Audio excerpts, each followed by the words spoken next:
thoughts and in my dreams. They're always in my mind. These songs of hobbits, dwarves and men, and elves, come close your eyes. You can see them too. Okay, I promised that I would talk about party tactics. There's one in particular I think is way more important than virtually any other, and you'd be amazed how many parties don't do this, or even how... Okay, here's the advice. Back up your thief. Back him up. Especially in 3rd and 4th edition, where all of a sudden thieves can backstab like every fucking round. You know, actually I thought that was kind of crazy. Used to be thieves only got like one backstab ever. You know, they'd get advantages from attacking from behind, but now whenever a thief flanks, he gets fucking flanking damage. He gets extra, like, it's amazing the advantage they get. That extra 1d6 damage, and that's at first level, is huge. It's basically double damage. You know, every round they get double damage. Thieves are DPS. You know, that's what they do. So set them up. It's Oreo. No, it's so... I cannot understate that enough, and so many parties fuck that up. And what's worse is I see thieves fuck that up. It's inexcusable how many times... Really, it's amazing. I still can't believe how many thieves don't know how their characters work. It's like the core concept of what a thief is. And don't give me, I'm not that kind of thief. They can all do that, you know. Man. So here, it's as simple as this. Flanking equals extra damage. Just do it. Anything can be flanked. So if there's a guy, you know, if your fighter is closed with a guy and is in melee combat, get behind the guy. This is not groundbreaking advice, but I feel it has to be stated. If your thief is fighting a guy, get behind the guy. Set him up. Thieves should work on increasing backstab damage. Thieves should work on being more mobile so they can get behind guys, so they can get their backstab damage. That's your entire role. That's it. Picking locks, disarming traps, sure, okay, that's what you do. But they love you because you're a fucking beast with a sword. You do more damage than the fighter. It's weird, but you do. So, like, just recognize that and just buzzsaw those guys. You know, that's... I still can't believe I have to tell you this. But work at it. I've seen so many characters. All it would take is a shift or a 5-foot step to set the thief up. That's all they got to do, and they don't do it. I've seen rogues. All it takes is a 5-foot step just to get there, and they don't do it.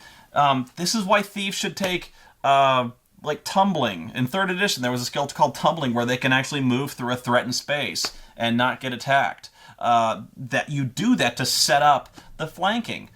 Anything you can do to set the flanking up, just do it.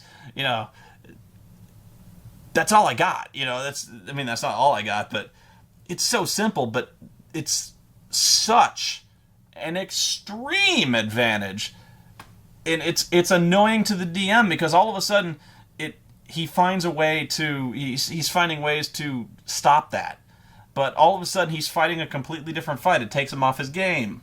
You know, it keeps you alive. For fuck's sake, it keeps you alive. If you're fighting that dragon, you're fighting some kind of boss character. If you're fighting some kind of big badass fighter, get behind him. Your fight will be so much easier because you'll be doing double, triple damage to this guy. If you crit, oh my god, if you crit, you know, quintuple damage or some shit like that. You know, the guy, you know, everyone else is kind of nickel and diming the rogue. This is what you do, man. This is what you do. Even if you got a knife, like daggers and shit like that, it's D4 plus 2D6. My god, man. Why would you not want to do that? Remember, like, shit, that's good for everybody. Remember what you do, you know? there's other stuff you can do as a party, but yeah, set up your thief, man. Trying to think what else. The best things that a party can do. Bards, don't forget you can perform. Buffs are always huge. The one thing I remember that 3rd edition D&D kind of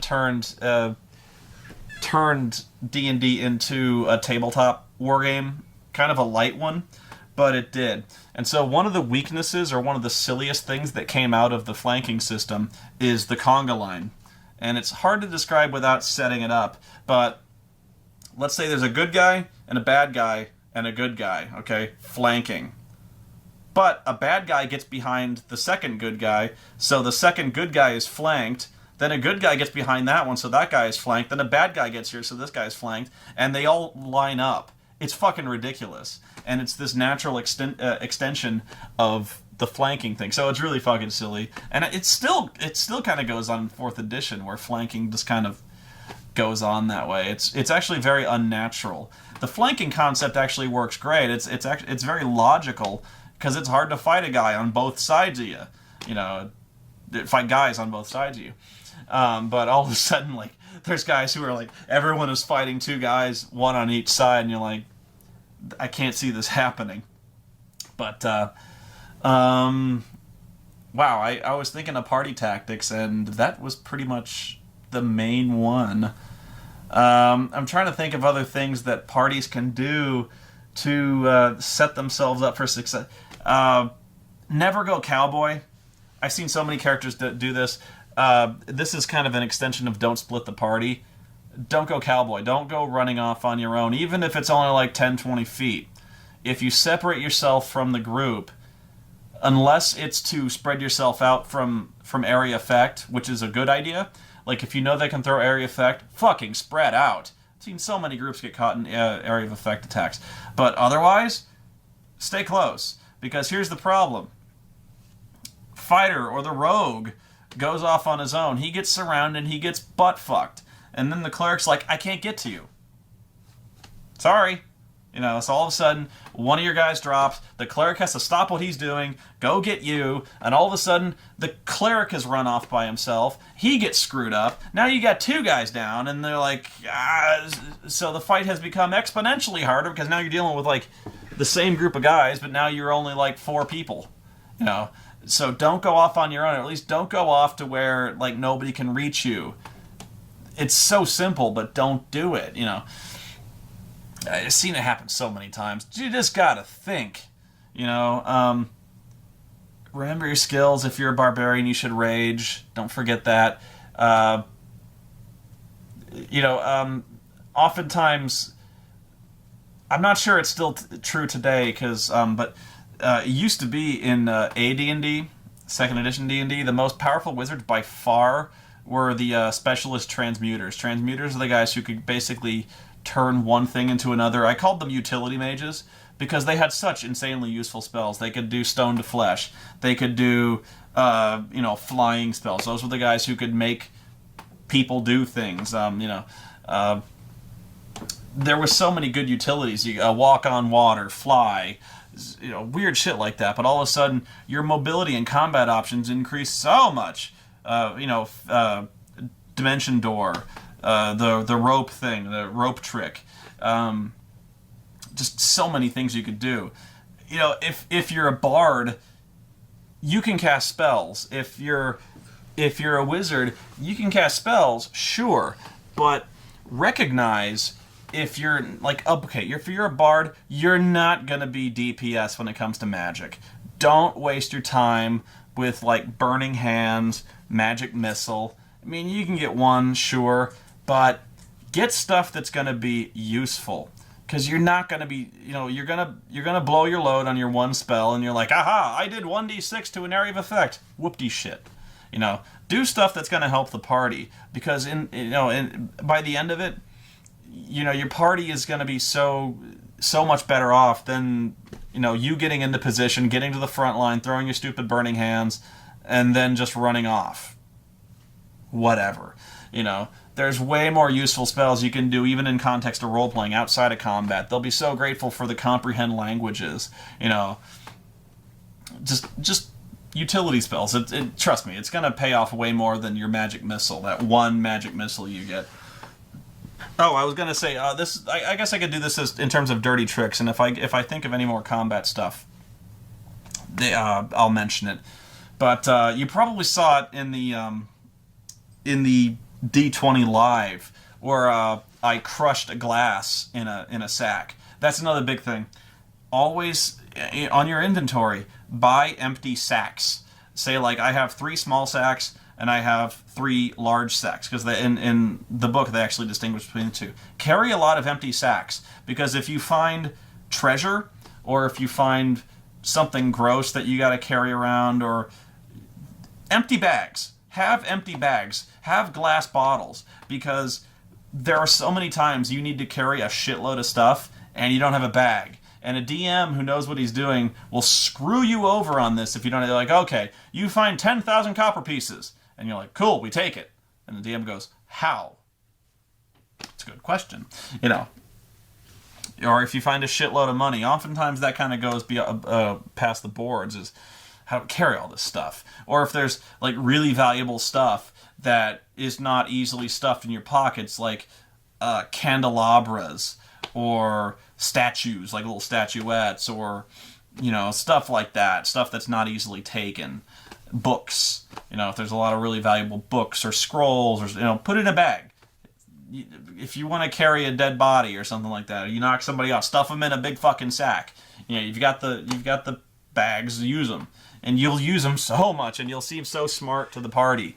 And so, you know, I write down on my inventory sheet empty bags. You'd be surprised how often you have to stuff a motherfucker in a big burlap sack. I'm just saying. But you saw how I did in the D20 Live, how I crushed a glass in a bag, and then the first time I encountered a guy I was not going to be able to talk my way out of the situation, I threw the fucking powdered glass in his eyes. And by the way, I've heard of this happening. It's one of the sickest things you can possibly do to a guy, which actually, all things considered, is a pretty evil fucking act, because you'll blind the guy. Guaranteed you'll blind the guy forever. Because here's what happens, and I probably don't even just, you know what happens. But, you know, somebody throws like crushed glass in your eyes. Your first instinct is to go, ah! You've just destroyed your fucking cornea. You know, it's fucking brutal. Now, on the other hand, the guy I threw the glass into his eyes was pretty much beyond saving.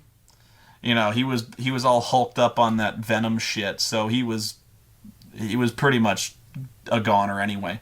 But yeah,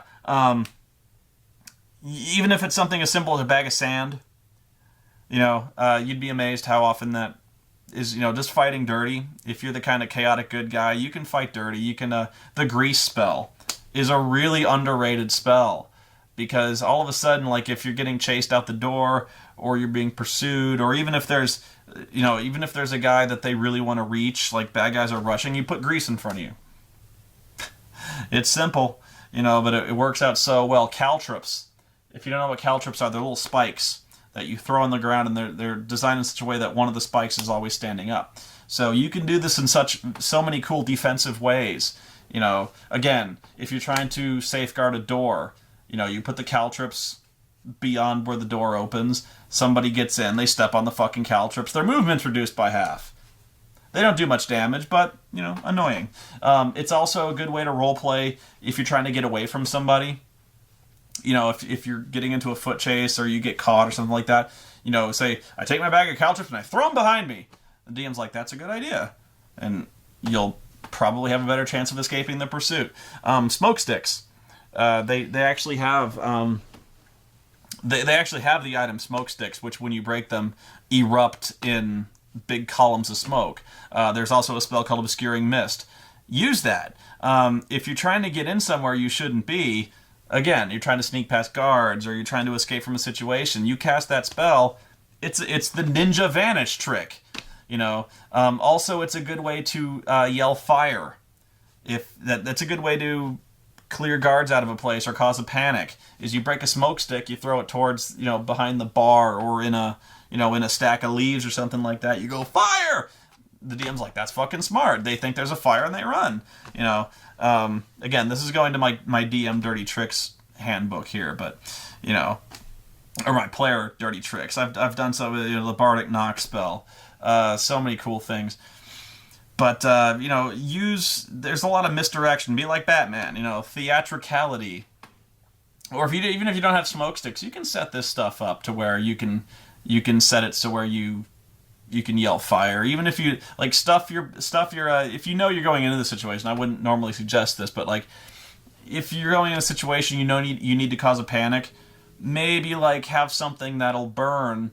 You can throw into a fireplace that'll burn really smoky or something like that. Like even I was gonna say a bag of leaves, but who walks in with maybe if you got a backpack, you can have a bag full of leaves and throw them in there. I don't know what. But, you know, if you think of some kind of, you know, this is where you actually can ask your alchemist friend. If you have a guy who has craft alchemy, you'd be like, you got anything that causes a lot of smoke? And the guy, you know, the dealer will be like, yeah, you could roll something. And, you know, flask of oil. You could cause a fire with a flask of oil, and that wouldn't be hard to sneak in somewhere. You know, set fire to a thing. Fire is very good. Fire is your friend. You know, people act weird around fire.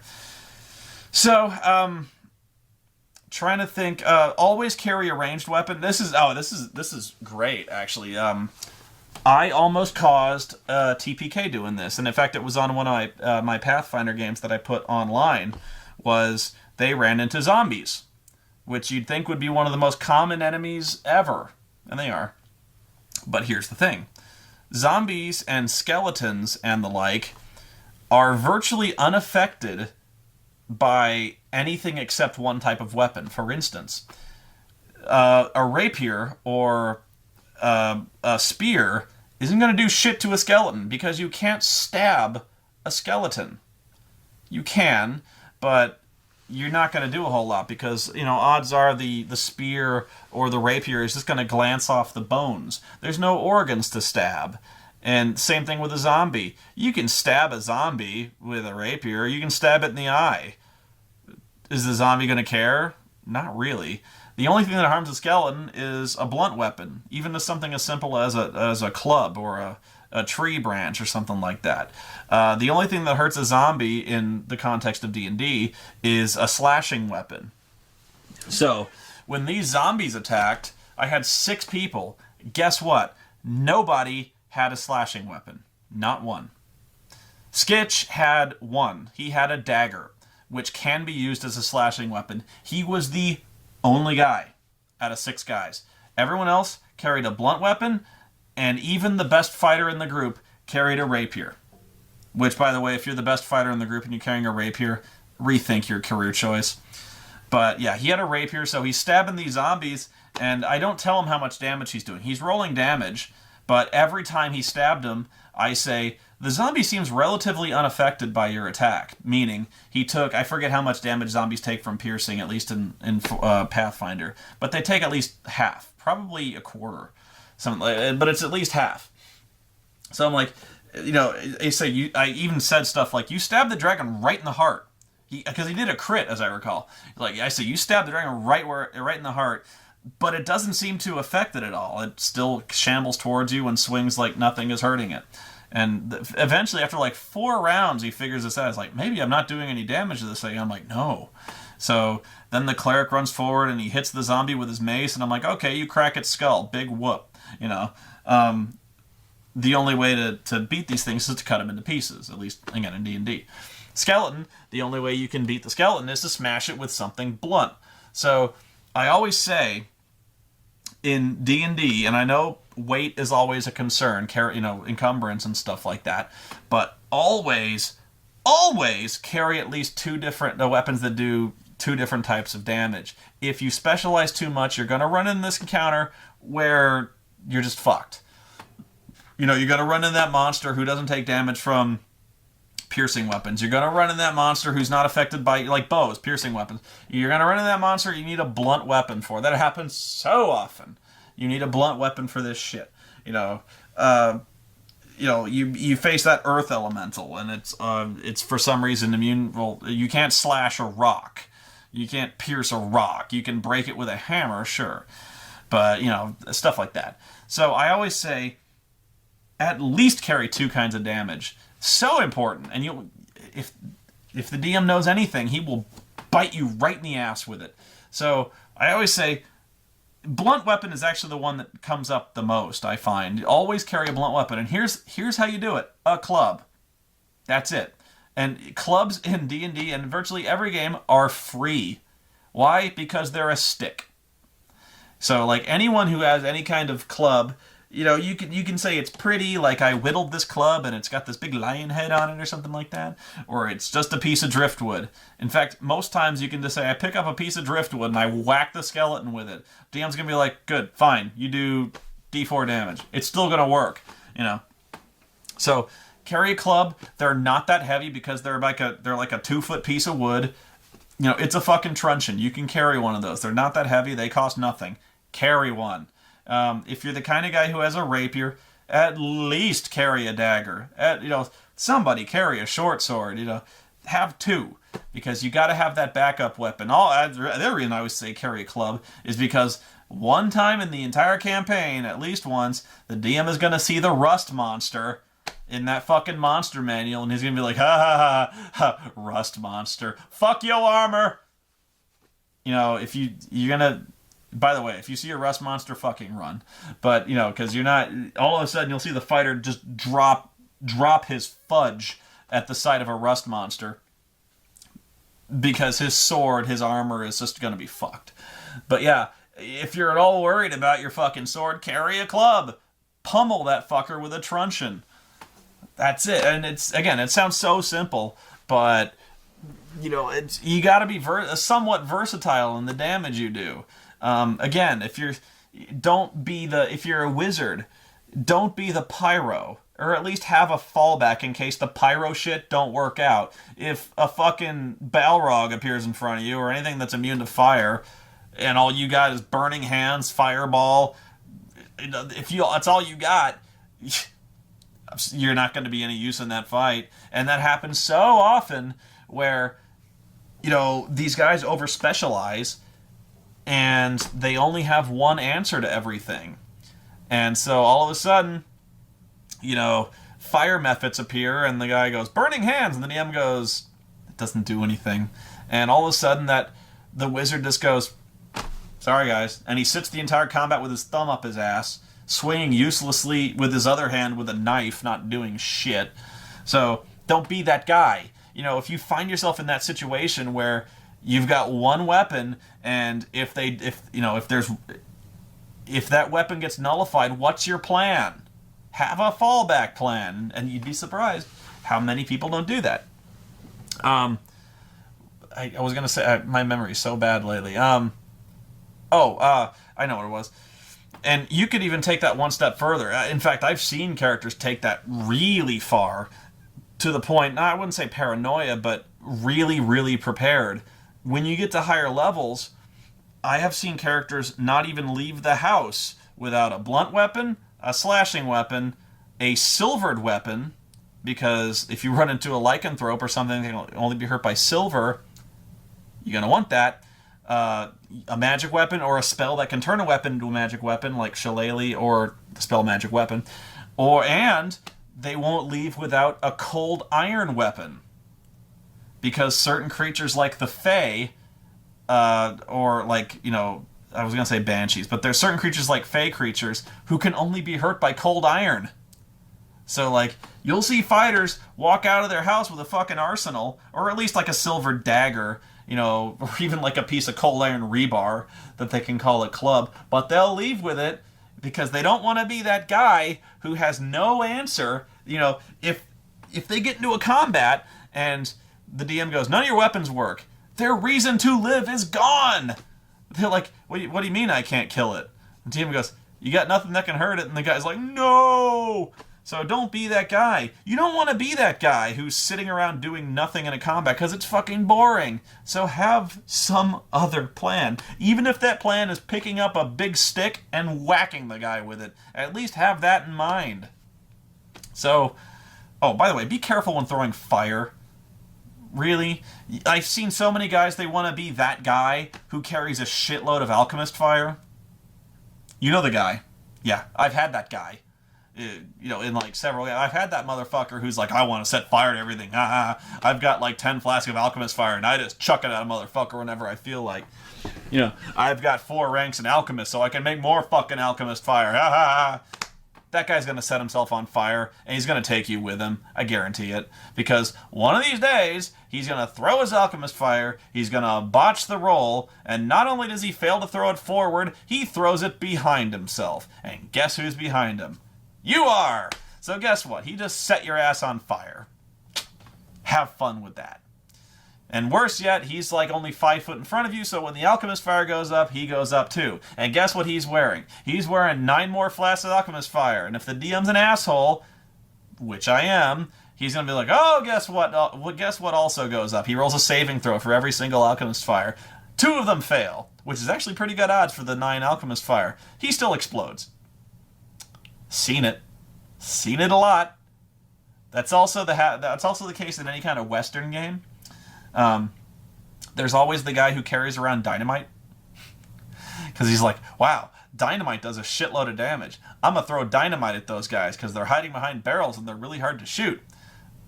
One of these days he's going to fuck up his throwing roll. He drops the dynamite 5 foot in front of him, and then you got bad times.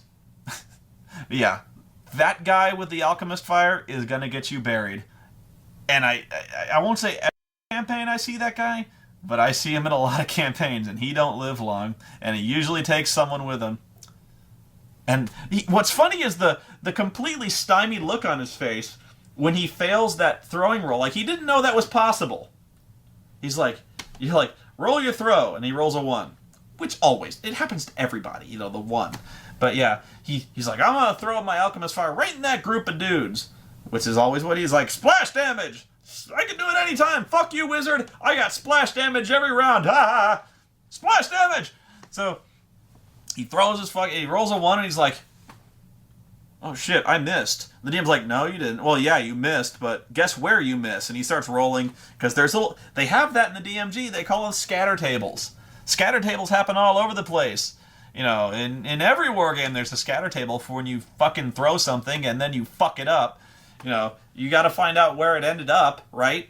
So, like, if you throw a spear and you botch, if you botch something and you just drop it, there's a scatter table for that. Well, where do you drop it? 10 feet that way, So, it's gonna come up where you botch and you throw it right in front of yourself. Or worse, you just drop it at your feet, which is also an option. You know what I'm talking about. You're that guy who's nodding his head right there. He's like, oh shit, I've seen that. You know what I'm talking about. You've seen that asshole. You've probably been that asshole one time. Don't be that guy. It sucks. You're going to piss people off. And while I'm at it, don't be that guy who shoots a bow into melee. Fuck you. Fuck you. I always had that happen.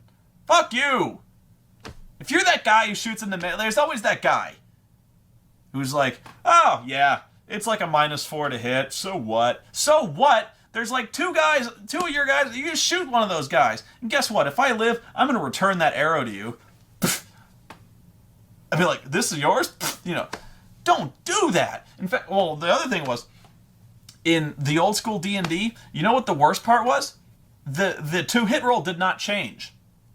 It was a straight up to hit roll. So like, let's say there's 3 dudes fighting in melee. 2 of them are yours. And you rolled a hit, and you hit. Guess what happens? You have a 1 in 3 chance of hitting the bad guy. Because 2 of your guys are yours, so you roll a really high number, you roll a number, then the DM rolls, from 1 to 3. If he picks 1 or 3, your guys, he applies that 2 hit roll to one of those guys. So it sucked in AD&D. And I had a motherfucker this fucker shot into melee like 3 times. And I was lucky. I got missed twice. I had a 50-50 shot at getting hit. He missed twice. The 3rd time, wasn't so lucky. This fucker. And I was telling him, I was like, every round I was like, don't you do it. Don't you do it. And I'm in this fucking melee, and he's like, well, what else am I gonna do? Actually, I think it was Lord Cat. The voice I'm thinking of in my head was Lord Cat. I don't know it was him. But it was like, what the fuck else am I going to do? I shoot a bow. And I'm like, don't you do it. I even told him the rule. I was like, you realize it's a 1 in 2 chance of hitting me. He was like, I'm a ranger. I shoot a bow. And he shoots the motherfucker. Yeah, third time he hit me. And, well, I don't know if they even... In 4th edition, I think they've been nicer about it, but in 3rd edition, it was even bad. Because it was -4 to hit, but if you missed by that -4 margin, like, if you would have hit, but you missed because the -4 applied, you hit the other guy. Because he represents the cover that the other guy got. So if you missed by the degree of cover, you hit the cover being your guy. So, it was less likely you were going to hit the guy, but still pretty fucking likely you were going to hit the guy. I hate that guy. Because he's just an asshole. He's this guy who, he's like, oh, you can take, like, even if I hit you, you can take 1d6 hit point. You're like, fuck you. I hate that guy. God. And that guy. There's that guy. I want to kill that guy. Because, like, again, in real life, if this happened, some fucker shot you in the ass with a longbow, and he's like, I had to take my chances. Fuck that. God damn it. Don't do that. Find some other way, or take the feats that make it so you're not that guy, to where you can actually shoot safely into melee, because, like, some guys just blow it off. I don't. I remember this shit. And I may not start a fight right there, but I'm gonna remember that next fight. Because I ain't helping your ass. So, like, especially if I'm the fucking cleric, and you shoot me in the ass with your fucking crossbow, yeah, good luck. Good luck. When you go down, good fucking luck. I'll get to you when I can. Oh, but this guy, I can't leave melee because he'll get an attack of opportunity. I'll get right over there. Yeah. Don't be that guy. I wish I had more tactics to talk about, but I have rambled on enough. So, until next time, you guys have fun.